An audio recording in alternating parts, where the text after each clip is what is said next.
I want to start off with a quote from Jesus. That'd be a good way to start the service. "Fear not, I am the first and the last and the living one. I died, and behold, I'm alive forevermore, and I have the keys of death and Hades." Isn't that awesome?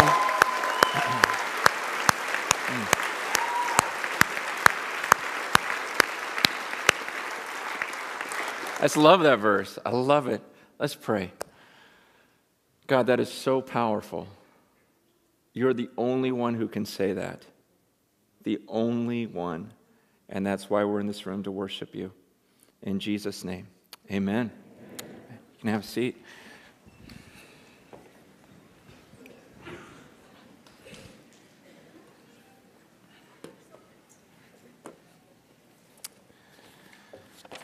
Okay, I got a question for the guys. Guys, look at me. Size me up. I'm about 5'9", 5'10", about 175 pounds. If you and I got in a fight, fist fight, I want you to think, could you beat me up? Just think in your head. You don't have to say anything yet. Just think. I don't know karate. It look like I do, but I don't. Never really been in a real fight. So just think to yourself, okay, I got to get in a fist fight with him. Would I beat him up? Don't worry about pride or whatever else. Just be honest. Just be honest. By a show of hands, how many think they could beat me up? Go ahead, keep your hand up. Keep your hand up. No, just be honest. Don't just... Girls are not allowed to play.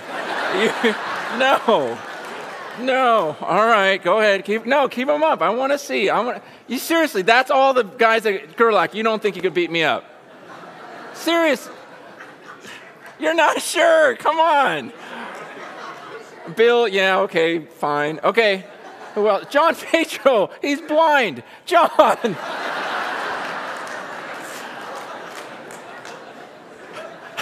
How much do you weigh? 99 pounds. Okay, great. Come on. Okay, yeah, you could probably take me. Okay, who else? Yeah, okay, yeah, you look kind of scary. Okay, Chris, I don't want to mess with you. I don't know. It'd be a good fight. Okay. Yeah, just by seeing how your arms are raised, you got me. Okay. Evan, you'd beat me up. Okay, yeah, I don't know. Yeah, I don't know. You guys fight? You guys been in fights before? No, you two, yeah, you with the beanie and your buddy next to him. You pretty sure you could take me down? Yeah. Yeah. Okay, good. Okay, yeah, Terry Yearwood, yeah, definitely. Yeah, okay, Ian, yeah, definitely. Micah Basie, you think so? Yeah, I don't know, man. It'd be a good fight. Okay. I'm not offended, by the way, when you raise your hand. I was offended by those two girls in the front, but other than that, it doesn't bother me if you think you can beat me up. You can think whatever you want. But here, what I want to talk about this morning is something that does bother me. Okay, and what does bother me is when we underestimate the power of Jesus. Okay? Now, what bugs me is a lot of times when you hear that name, Jesus, this is one of the reasons why I even got into ministry. I'm so bugged by the way we underestimate his power. People don't talk about Jesus like he's an amazing power to be reckoned with. In fact, I remember going to the Getty Museum one time with my wife, and I still remember this. It was years ago, and the more she looked at this one area, there were all these paintings of Jesus, she started getting more and more angry. I'm like, what are you so mad about? She goes, look at the way they paint Jesus. Look how scrawny they make him. You know, he's this little twig stick figure on the cross, with this weird-looking face and everything. I'm like, well, it's art. And she goes, no, still. It just bothered her. And the more I think about it, the more I go, yeah, we paint such a weak picture of Jesus. Now, I don't know what goes through your mind. Like, when I say Jesus, like, what image comes into your head? See, I'm willing to bet that for most of you, you think about a painting you've seen. You think about, paintings you've seen throughout time, whether it's growing up in church, Sunday school, and it's usually a guy with long, blondish brown hair, right? And he's petting sheep, right? Because all the pictures have him, isn't that cute? Because we want to show this compassionate side of Jesus. And absolutely, yes, is Jesus compassionate? Yes. Did he pet sheep? Maybe, okay? It's not in any of the Gospels. I read through them all this week. I didn't see any, in Matthew, Mark, Luke, John. Nowhere does it say that, but maybe he did. But here's the thing, is there's this other side of Jesus that we don't talk about, which is what he talks about all of the time, and that happens to be his power. And I know some people don't like to talk about the power of Jesus because, it's not power. It's not popular nowadays. What's popular is, show us his feminine side. Show us, his tenderness. You guys, absolutely, there are some passages about that. But you got to understand, most of the time when Jesus talks about himself, it was about his power. It's about his glory. And you got to look at the way that he talks to other people to see that there's a very strong, an incredibly strong, and even harsh side of him. And that's what I want to talk about today, because the truth is Easter is a time when we celebrate his power, okay? Easter is a time when we celebrate what we read there in Revelation when he says, I was dead, and now I'm alive forevermore, and I hold the keys to death and Hades. That's what we celebrate, is a Jesus of power. And a lot of times it so bothers me because people that paint such a weak picture of Jesus, what it does is it causes us to be weak as his followers. And we forget the power that he has. And we forget the power that's within us because we paint such a weak picture of him. I mean, before we get started, let's just, everyone, right now, just do this. Just take the deepest breath that you can. And let it out. Feels good, doesn't it? There's one reason why you were able to do that. Jesus. There's a being right now who is alive. And only because he allowed you to take that breath were you able to take it. That's the Jesus I'm talking about today. And that's a Jesus I think we forget. And that's a Jesus, the way that he portrayed himself. An amazingly, amazingly powerful, powerful being. And he's my God. In Matthew chapter 5, I just want to show you Jesus when he starts. Actually, chapter 4, Jesus starts his public ministry. Do you know what Jesus did when he first started his ministry? He went out and he fasted for 40 days. 40 days without food. I don't know what the longest you've gone without food is. I think I've gone maybe 10 days. And it's just miserable the whole time. 40 days without food. Here he is at his physically at his weakest. And Satan comes to tempt him.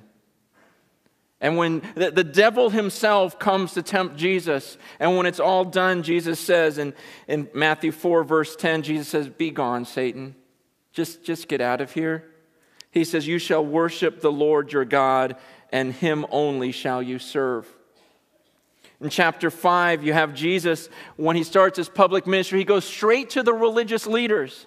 I mean, you got to understand, the religious leaders, these were the people that everyone looked up to. They had so much status, and Jesus goes right after them. And what he says is he looks at a crowd of people with the Pharisees there and the scribes, and he says this, he goes, "I tell you, unless your righteousness exceeds that of the scribes and Pharisees, you'll never enter the kingdom of heaven."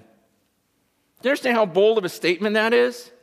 In front of the religious leaders of the day, Jesus comes and he says, look, unless you're going to be more righteous than those guys, you're never going to go to heaven. In other words, they're going to hell. And you better have a righteousness that's greater than these religious leaders that you so look up to. Otherwise, you'll never see the kingdom of heaven. I'd say that's rather bold. Then later on in chapter 6, he goes after the rich. Those who are trying to find their security and saving up for themselves. And he just says to these people in chapter 6, verse 24, he goes, listen, you can't serve two masters. Either you'll hate one and love the other, or you'll be devoted to one and despise the other. He goes, you cannot serve God and money. He's telling the people, you want to follow me? Well, you can't have both. You can't serve God and serve money. He goes, in fact, he goes, what I want you to do is, he goes, I just want you to be about me. Seek my kingdom and my righteousness. All those other things will be given to you. And he tells them right there, he goes, don't even worry about what you're going to eat tomorrow. Just follow me. Just take care of it. I'll take care of it. Chapter 7, he explains that he talks about Judgment Day. In chapter 7 of Matthew, he says, on that day, many are going to say to me, Lord, Lord, didn't I prophesy in your name? Didn't I do this? Didn't I do that? And Jesus goes, do you understand on Judgment Day? He goes, I'm going to look at certain people and say, get away from me. I never knew you. This is Jesus starting his ministry, getting warmed up here. And then when he was done, it says in Matthew 7, verse 28, he says, the crowds were astonished at his teaching, for he was teaching them as one who had authority. Chapter 8, he's with his disciples, and they're in a boat, and there's this huge storm going, and the disciples think they're going to die, so they wake Jesus up. They're terrified. Jesus is sleeping through it. And they wake him up, and he goes, why are you so afraid? It says he arose, verse 26, and he says, rebuked the winds and the sea, and there was a great calm, and the men marveled, saying, what sort of man is this that even the winds and sea obey him? So the disciples are going, man, who are we with? This guy who just told them to follow, he just says, follow me, and these guys follow him. Suddenly they're in a boat, and here's waves everywhere. He wakes up, he goes, be still, and everything just flattens out. Can you imagine how freaked out you would be? The disciples are going, who is this guy? The wind obeys him. The water obeys him.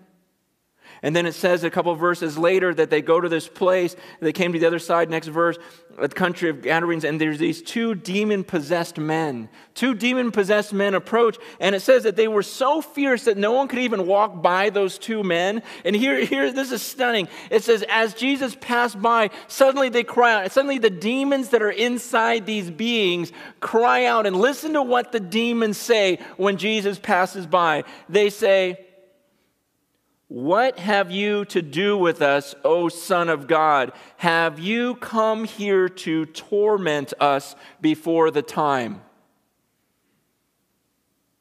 So the demons inside these beings that no one will even get by, Jesus walks by and these demons scream out, what are you doing here? What are you doing here? He goes, are you going to torment us now before the time? What does that tell you about Jesus? And what does that tell you about how the demons respect? See, I think we get so arrogant when we talk about Jesus. And do you understand, even the demons are going, man, it's not time for you to torment us, is it? It's not time for that yet. Isn't that supposed to be later? What are you doing? What are you doing here now? That's what the demons are saying. I don't know what you think when you hear the name Jesus, but the Bible says the demons shudder over that name. And you know what's interesting is because he casts out the demons. So here these demons are, and here's these two demon-possessed men. He casts the demons out, and so everyone hears about this because they were freaked out by these two people. And now suddenly everything's changed. So the city comes out to see Jesus. But I don't know if you ever noticed this, but at the end of chapter 8, it says, and behold, all the city came out to meet Jesus. And listen to this. And when they saw him, they begged him to leave their region. Isn't that weird? Wait, they saw Jesus and begged Jesus to leave? So you probably thought they were like cheering him on, right? No, when they saw that much power, they're just like, we don't even want you here. We liked life the way it was. Okay? I liked having my nice little family, and we had our little thing going. I don't need Jesus, this being with that much power that he can talk to waves and wind and cause it to calm down. I don't need a Jesus where the demons are screaming out, get away from us, don't torment us. The people themselves are going, yeah, just get out of here. We don't want you here. Pretty amazing. Chapter 9, a guy who's paralyzed is brought in on the gurney type of thing, and Jesus looks at him and he says, rise, pick up your bed, and go home. And he arose and went home, and when the crowd saw it, they were afraid, and they glorified God who had given such authority to men. See, people freaked out. I mean, can you imagine if that happened this morning, Easter Sunday? And let's say there's someone you knew that was paralyzed. Everyone knew this person was paralyzed. And what if someone wheeled them up to the front? And I looked at this person, and you knew this person for years, and you knew their condition. And I said, get up and walk. And what if you saw a human being just get up out of that bed and walk out the room? Can you imagine how terrified you'd be about me? Of me? You wouldn't think you could beat me up anymore. Okay? I mean, you imagine? I mean, that's just power. And it says that the people were afraid. They were afraid and they glorified God. They go, okay, that wasn't normal. That was of God. And they glorified God because he had given them so much power. Chapter 10, Jesus says some pretty harsh words. Jesus says some really harsh words. I want you to listen to this. Look, you guys, I know people don't like to hear this side of Jesus, but it is so real and you've got to get it. Listen to what he says in chapter 10. Chapter 10, verse 28, Jesus says, do not fear those who kill the body but cannot kill the soul. Rather, fear him who can destroy both soul and body in hell. Do you understand Jesus' message when he came to this earth? He says, stop being afraid of everyone else. What are they going to do? Kill you? So they kill you. He goes, instead, be afraid of me, because I can kill you and then I can send your soul to hell. I know that's not the Jesus you wanted to hear about today, right? You wanted the nice version, and let's just skip all of these parts because you're starting to sound like one of those hellfire brimstone guys. Well, so did Jesus. I didn't write any of this. Jesus says, you know what? Don't be afraid of people. And even as I was reading it this morning, I'm going, yeah, people aren't going to like this, but I don't care. Why would I be afraid of you? What are you going to do? Email me?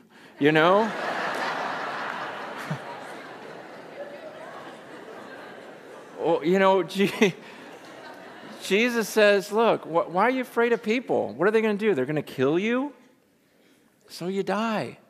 You know what? Everyone's going to die. Do you know that? You're going to die. So what are you going to do? Kill you? He goes, why don't you instead fear the one who can actually kill you and then send your soul to hell? It's like, well, you've got a point there. He goes on a few verses later in verse 32. He says, everyone who acknowledges me before men, I'll acknowledge before my Father who is in heaven. But whoever denies me before men, I'll deny you before my Father is in heaven. In verse 37, he says, whoever loves father or mother more than me, he's not worthy of me. Whoever loves his son or daughter more than me is not worthy of me. Whoever does not take up his cross and follow me is not worthy of me. Whoever finds his life will lose it, and whoever loses his life for my sake will find it. Jesus was very direct. He just came, don't go fearing men. They're just going to kill you. He goes, I can send your soul to hell. He goes, not only that, in fact, do you love your mom more than you love me? You love your kids more than you love me? He goes, then you're not worthy to follow me. You love your sin, you love this, you love that, you love your stuff. He goes, then don't even bother following me, because I'm a great God, and you ought to fear. Jesus says the fear of the Lord is the beginning of wisdom. God says that. He says the fear of the Lord is the beginning of wisdom. We got to learn to fear him. Jesus was very, very, very clear. Chapter 11, he confronts whole cities.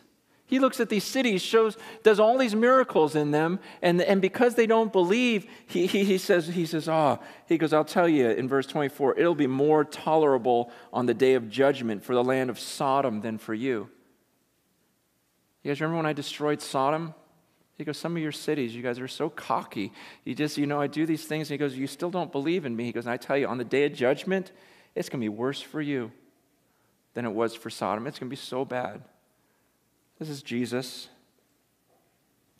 Chapter 12, some of the religious leaders are starting to question Jesus and his disciples because they're picking grain on the Sabbath. And Jesus makes this statement. He goes, the Son of Man is the Lord of the Sabbath. He goes, you're all into these rules about, you can't do any work on the Sabbath day. He goes, absolutely. He goes, first of all, understand the reason why I made that rule. Yeah, I made it. He doesn't understand why I made that rule. That was for man's sake. He goes, I did that for man. That was for you. I didn't want you working 7 days a week, stressing yourselves. I wanted you to have a day of rest. That was for your purpose. So you're telling my disciples, on the Sabbath day, because they're starving, hadn't anything to eat, hadn't had anything, that they can't pick up a piece of grain and eat it? Well, you missed the whole point of the Sabbath. He goes, and besides, he goes, I'm the Lord of the Sabbath. I'm the one. I'm the master of these laws. Chapter 13. That's when. Chapter 13. He starts talking about the end, and listen to what he says.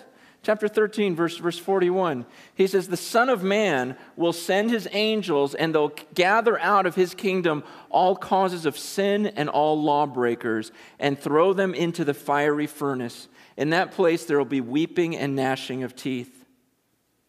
Later on, verse 49, "So it will be at the close of the age. The angels will come out and separate the evil from the righteous and throw them into the fiery furnace. In that place there will be weeping and gnashing of teeth." He says, you understand what's going to happen at the end? I'm going to bring my angels down here, and some of you are going to be gathered up and thrown into the fiery furnace. Now again, some of you guys hear that and go, man, I don't like this. I don't like Jesus saying that. So let's just pretend he didn't. Chapter 14, that's what we do, right? Let's just neglect all these parts. Oh yeah, he was petting sheep at the time. And then in chapter 14, Jesus is walking on the water. And they're terrified, going, man, it's a ghost. He goes, don't be afraid, it's just me. Chapter 15, I love this. Chapter 15, the disciples, look at this verse. Okay, Jesus just reamed everyone, right? He's just telling everyone, he doesn't care. He goes in front of the religious leaders and go, man, you better do better than them, because they're not going there. He says all these different statements, and I love this. Chapter 15, verse 12. After confronting the Pharisees again, it says, "Then the disciples came and said to him, 'Do you know that the Pharisees were offended when they heard you say that?'"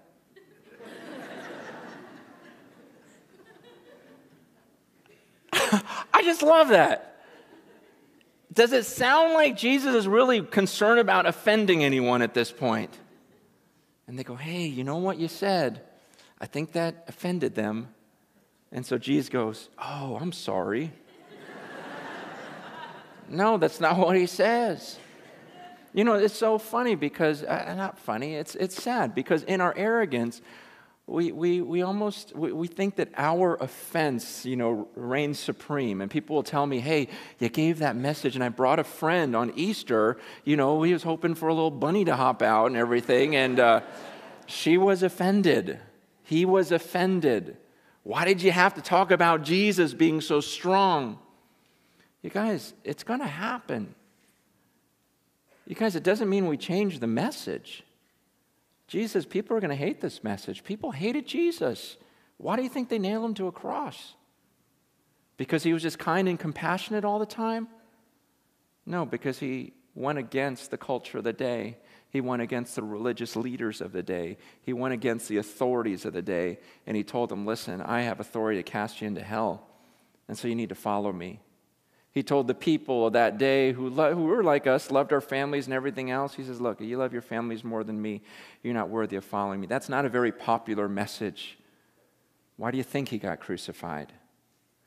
And here the disciples are like, hey, they were offended when you said that. And Jesus says, leave them alone. He says, they're blind guides. And if the blind lead the blind, both will fall into a pit. He doesn't say, oh, I'm sorry I offended him. He goes, just let them go. He goes, they're blind, and they're guiding each other around, and they're just going to fall into a pit.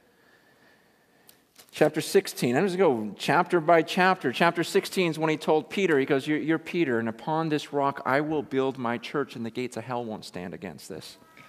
Jesus says, you know what? Everyone's against me. Everyone hates me. Whatever. He goes, you know what? But when you said that I was the Christ, you were right. And Peter, I want you to know, I'm going to build my church, and the gates of hell won't stop me. Do you understand how powerful I am? Do you know why we're in this room right now? Because Jesus was right. He said, I'm going to build my church. The gates of hell won't stand against this thing. It's going to spread, it's going to grow, and there will always be true followers of me. He goes on in chapter 18. Chapter 18, he talks about he gives a parable about someone who was unforgiving and how the master condemns him. And it says in verse 34, and in his anger, his master delivered him to the jailers until he should pay all his debt. So also my heavenly Father will do to every one of you if you do not forgive your brother from the heart. Chapter 19, he confronts the rich people again. Verse 23, he says, truly I say to you, only with difficulty will a rich person enter the kingdom of heaven. Again, I tell you, it's easier for a camel to go through the eye of a needle than for a rich person to enter the kingdom of God. See, Jesus wouldn't care if he was in Simi Valley talking to a bunch of rich people, or if he was in a third world India sitting and, talking to a bunch of people in the lower caste system and, in India. It doesn't matter. He went to the rich, and he actually said to those who are rich, to those of us in this room, we're rich. He goes, look, it's going to be really difficult for you to go to the kingdom of heaven. Because some of you are so into your stuff, so into your position, you're so cocky too. I'm cocky. You just kind of look at the other people. You think somehow you've got some status because you've got some position or some power or some money. It's going to be real difficult for you to enter the kingdom of heaven. It's going to be real difficult for you to let go of everything and follow God because you have a lot more to let go of. It's easier if you only got $20 to your name, you can throw that $20. But what about when it's 20,000 or 200,000 or 2 million? Suddenly you think you're something. And you suddenly think, well, you know what, I'm in a position of power, I'm a rich person. It's going to be real difficult for you to go to heaven. It'd be easier for a camel to go through the eye of a needle than it would be for you to go to heaven. He goes on in the end of chapter 19, he goes, I tell you, in the new world, not this one, right, in the new world, when the Son of Man sits on his glorious throne, then you who have followed me will also sit on the 12 thrones, judging the 12 tribes of Israel. Then in chapter 20, he starts talking about his death, and this is where you really see his power. You talk about power, chapter 20, verse 18, he says, we're going to Jerusalem. He tells his disciples, we're going to Jerusalem, and he goes, and the Son of Man is going to be delivered over to the chief priests and the scribes, and they're going to condemn him to death and deliver him over to the Gentiles to be mocked and flogged and crucified, and he'll be raised on the third day. Can you imagine Jesus, who's calmed the seas, who walks on water, who casts these demons out, and the demons are freaked out by him. Then he tells his disciples, you guys, I'm going to die. They're going to crucify me. I'm going to be buried, and then I'm going to rise from the grave. And he says a few verses later, he goes, you know the reason why they do this? He goes, because the Son of Man didn't come to be served, but to serve and to give his life a ransom for many. Here's his ultimate power here. He just goes, I'm going to let them kill me. I'm going to let them crucify me. Yeah, I could destroy them. I'm going to let them kill me. You know why? Because I came for that reason. I came to die for you. A Jesus that powerful says, look, I'm going to go through this for you. This is why I came down. See, I'm going to be punished for all of your sins. I'm going to take it because that's how strong I am. I will take all of your sins. You should be punished. You should be crucified.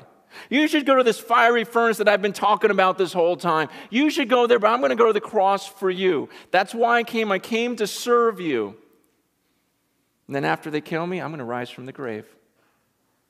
That's how powerful I am. Chapter 21. Yeah, chapter 21, man. If you think Jesus is weak and passive, chapter 21, he makes a whip. And he goes into the temple area. Because in the temple, God's holy temple, there's people that are trying to make money off it. There's people, exchanging money, selling animals, everything else. Jesus comes in with a whip, and it says that he came in and he drove out everyone out of the temple. He took the tables and he just threw them over. He just tosses these tables over. Money's flying everywhere, and he literally drives everyone out of the temple. And he says, it's written, my house shall be called a house of prayer, and you're making it a den of robbers. Because people are coming here to pray, and you're ripping them off. and just gets them all out of the temple. That's my Jesus. That's the Jesus I worship, who came in and says, you don't do this in my Father's house. You don't do this in my temple. I'm not afraid of anyone. I'm not going to let this happen. And then later in that chapter, verse 42, he says, the stone that the builders rejected has become the cornerstone. Verse 44, the one who falls on this stone is going to be broken to pieces, and when it falls on anyone, it'll crush him. He goes, you understand who I am? I'm the one they rejected, because understand, they're going to realize that I'm actually the cornerstone. I'm the most important stone there is. And if you fall on me, it's like China falling on a rock. It's just going to shatter. You want to fall on me, you want to overtake me, you're just going to shatter. And when I fall on you, I'm going to crush you. That's Jesus. Is this the picture that you had in your head? Jesus was strong. Jesus came in the temple, cleared it all out, and says, look, I'm the cornerstone. If I fall on you, I destroy you. You try to fall on me, and I will shatter you to pieces. Because I'm Jesus. I'm the Son of God. Chapter 22. He talks about inviting people to his wedding feast, and people were too busy. Oh, I don't have time for you. I don't have time for you, Jesus. I don't have time for this wedding feast. And he tells this whole parable in chapter 7. He talks about how the king, who invited all these people, didn't come to the feast. And it says the king was angry, and he sent his troops and destroyed these murderers and burned their city. Verse 13, then the king said to his attendants, bind him by hand and foot and cast him into outer darkness. In that place there will be weeping and gnashing of teeth, for many are called, but few are chosen. Chapter 23, he confronts the scribes and Pharisees, and listen to what he has to say to them now. Now he starts using this word and this phrase. He goes, oh, woe to you. These are the high religious leaders. And Jesus looks at them in the face and goes, woe to you. That word woe was like, oh, it's like this guttural, painful, it's this cursed, like, you just see someone get hurt so badly that it makes you sick to your stomach type of cursing. Like, woe to you, scribes and Pharisees. And in verse 15, he goes, you travel across the sea and land to make a single proselyte. And when he becomes a proselyte, you make him twice as much a child of hell as yourselves. Can you imagine Jesus going to the most religious people and saying, yeah, you're going out and converting people, but you're converting them to be like you. And in fact, they're twice the child of hell that you are. That's the way Jesus spoke. He goes, woe to you hypocrites in verse 25. You scribes, and he calls them hypocrites. He goes, you clean the outside of the cup and the plate, but inside it's full of greed and self-indulgence. He goes, it's like a cup that's been used, and you'll clean the outside so it looks good from the out. He goes, but I know what's inside. In fact, he goes on. He goes, you know what you're like? He goes, you're like whitewashed tombs. Outwardly you appear beautiful, but within you're full of dead people's bones and all uncleanness. He goes, you're like a tomb. You're like a tomb that someone painted so beautifully on the outside. You get all dressed up, show up for your services. Oh, you look so beautiful. You look so pretty, so godly. He goes, I know what's inside. He goes, inside the tomb is a dead body. That's what Jesus is saying about the religious leaders. Oh, that's a beautiful robe you've got. Wow, look at all the sparklies on it. That's great. You look so good on the outside. It's kind of like a tomb. It's kind of like a tomb that someone painted so brilliantly on the outside, and then inside it's just sick. There's a dead body in there. And he goes, that's what he says about the religious leaders. Chapter 24, he talks about his return again. Chapter 24, verse 42, he goes, therefore stay awake, for you do not know on what day your Lord is coming. Verse 44, so you must be ready, for the Son of Man is coming at an hour that you do not respect, or you do not expect.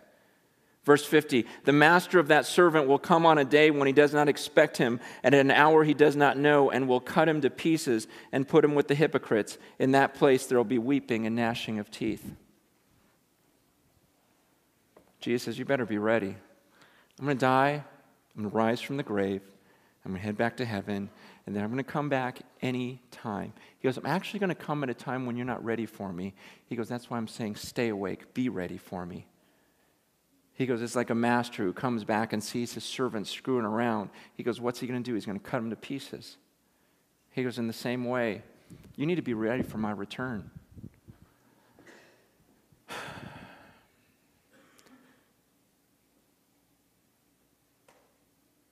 Chapter 25, same thing, more of the same. He says, I'm going to come back. He goes, I'm going to see what you did with what I gave you. He gives a parable about a master who gives his servants, a certain amount of money, a certain amount of talents. He goes, did you invest that for me? And the ones that did, the ones that used what was given to them by God for his purposes, he's going to come back and say, well done, good and faithful servant. You've been faithful over a little, I'll set you over much. Enter the joy of your master. See, that's what I want to be. I want to be those servants. I want them to come back right now. Like right now would be great. Right now. And go, God, look, see, I'm doing everything I can for you. This is about you. And so that he could come back and say, you know what, well done. I gave you this gift, I gave you this, I gave you resources, I gave you everything, and you used it for me. Well done, come on. Inherit the riches of the kingdom. But then he says to the other one, he goes, you wicked and slothful servant. He says to the person who he gifted and enabled in so many ways, and they didn't use it for God. He just did his own thing, lived his own life. He goes, you wicked and slothful servant. He says, cast the worthless servant into outer darkness. In that place there will be weeping and gnashing of teeth. Verse 31, he says, when the Son of Man comes in his glory and all the angels with him, he'll sit on a glorious throne, and before him will be gathered all the nations. See, when you hear the name Jesus, this is what I want you to think about, because this is the way you're going to actually see him. He says, when the Son of Man comes, he goes, when I come back, he goes, I'm not going to be like this. Because when I come back, I'm going to come back with all of my glory, and literally there'll be 100 million angels with me, and I'm going to sit on a throne, and I'm going to take everyone in this room, everyone else in Simi Valley, Thousand Oaks, the whole valley, LA, in fact, everyone on the earth, I'm going to gather all these people into a little spot as I sit on this throne, and all my angels are with me, and I'm going to start separating people to the left and to the right, and those on the left, they're going to be thrown into an eternal fire. Those who are on the right, they're going to go away to eternal reward. That's what's going to happen at the end. Chapter 26, Jesus says, I'm going to be betrayed. I'm going to be betrayed. He goes, it's written. It's going to happen. Verse 24, he says, the Son of Man goes as it is written of him, but woe to that man by whom the Son of Man is betrayed. It would have been better for him if he had not been born. He goes, yeah, one of you guys is going to betray me. One of you guys is going to walk away from me, and it's just going to happen. He goes, but I'm telling you, it would have been better for that guy if he had never been born. You just don't want to cross me. You don't want to betray me. I'm a powerful being. He goes on, and you remember when he gets arrested? In fact, when John talks about it, it says when the soldiers came, and they found out who he was, they just all fell on their faces. The army that came just fell to the faces in fear. Peter grabs his little sword and cuts a guy's ear off, thinking he's going to fight. And I love what Jesus says. Jesus says in verse 53, he goes, do you think that I can't appeal to my Father, and he will at once send more than 12 legions of angels? He goes, Peter, what are you doing? He goes, if I needed help, if I needed to destroy this army, don't you think I would just call God and say, you know what, Father, send a bunch of angels down here and just destroy them? You gotta understand the power of this Jesus. And the high priest is questioning him later in that chapter, and he says, I tell you, from now on, you'll see the Son of Man seated at the right hand of power and coming on the clouds of heaven. This is what blows me away. It's at the end of chapter 26. With all of his power, in verse 67, it says, they spit in his face and struck him. And some slapped him, saying, prophesy to us, Christ, who is it that struck you? So here's the most powerful being that could have called down legions of angels just to destroy everyone. And now he's allowing people to blindfold him, spit on him, slap him on the face, and mock him and go, hey, Jesus, who just hit you? Come on, you're the Son of God. You're so powerful. Who just hit you? Chapter 27, verse 29, it says, they twisted a crown of thorns, they put it on his head, put a reed in his right hand, and kneeling before him, they mocked him, saying, Hail, King of the Jews! And then they spit on him, took the reed, and struck him on the head. And when they had mocked him, they stripped him of the robe, put his own clothes on him, and led him away to crucify him. And then in verse 4, it says people were shaking their heads and they're saying, hey, come on, you who said you were going to destroy the temple and rebuild it in 3 days, save yourself. If you're the Son of God, come down from the cross. See, picture this. I mean, now they're totally mocking him. They put a crown of thorns on his head and give him a little stick. And go, oh, look, you're a king. And they start bowing down and putting a robe on him, going, oh, look at this king that we just beat the heck out of. They grab the reed and just start cracking him on the head on this crown of thorns. And Jesus, they're taking it for you, because that's how strong he is. He's taking that for me. He's being punished for me. And people are mocking him, going, come on. You remember Jesus? You read about it in John on his way up to, he sees the temple and he goes, destroy this temple and I'll rebuild it in 3 days. And he was talking about himself. And so the people here are mocking him. Come on. You said we could destroy the temple and you'd rebuild it in 3 days. Come on. And now you can't even tell us who hit you. Now you can't even save yourself. Meanwhile, Jesus told his disciples, this is going to happen and I'm going to do it. I'm going to let it happen. I'm doing it for you. I'm paying for your sins. He goes, but I love that phrase from John when he goes, destroy this temple, go ahead.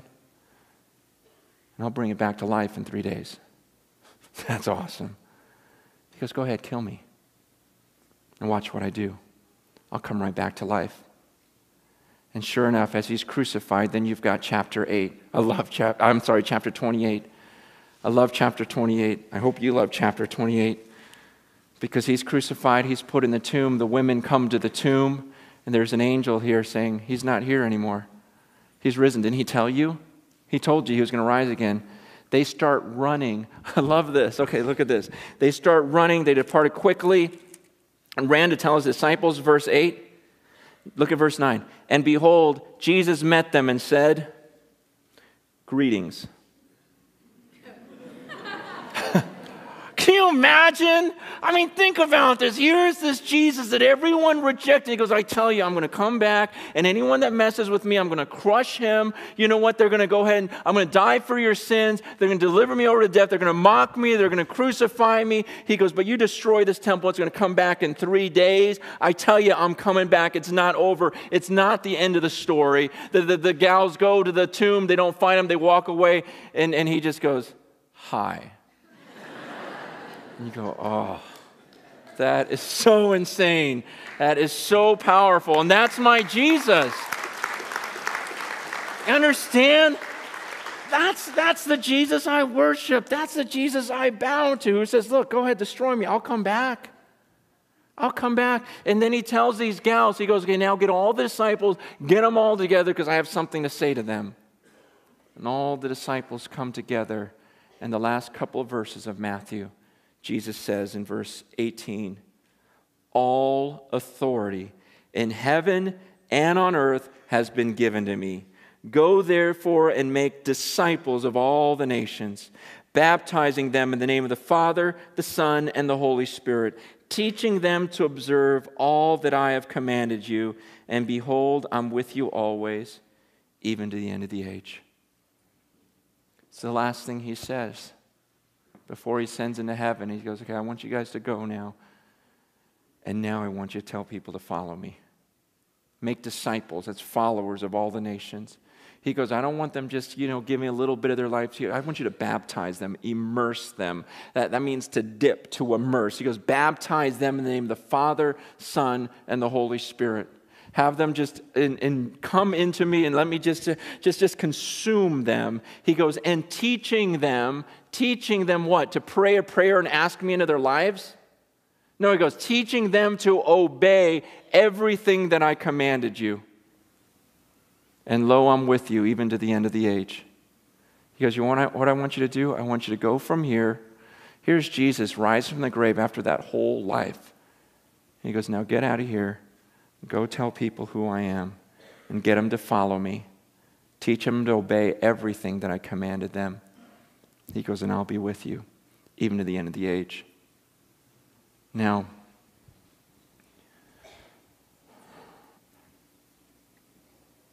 what I want to say to you today is not come back for church next weekend. What I want to say to you today is Obey everything that he said. Listen to all of his words. Don't cut out the parts you don't like. See, I know some of you don't like this message. It bothers you. And you're going to leave here offended. And some of you just won't believe it because you don't like it. And you refuse to believe anything you don't like. I heard a great quote about 20 years ago. I was driving in my car. I heard a little preacher. I don't know if he was little. He could probably beat me up. But I heard this preacher, this old man. Well, he's dead. He was a dead man. J. Vernon McGee. Is he little? Does anyone know how big he was? Whether he could beat me up? Well, when he was alive, and they recorded this thing. He's talking. He's got a little old, scratchy voice. It's very cute. And he said this.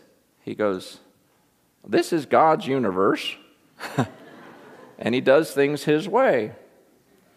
You may have a better way, but you don't have a universe."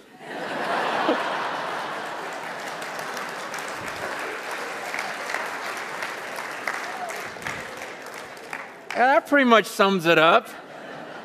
Man, I just remember just me in my car, I go, no way, that's so simple, that's so obvious, because we're so arrogant.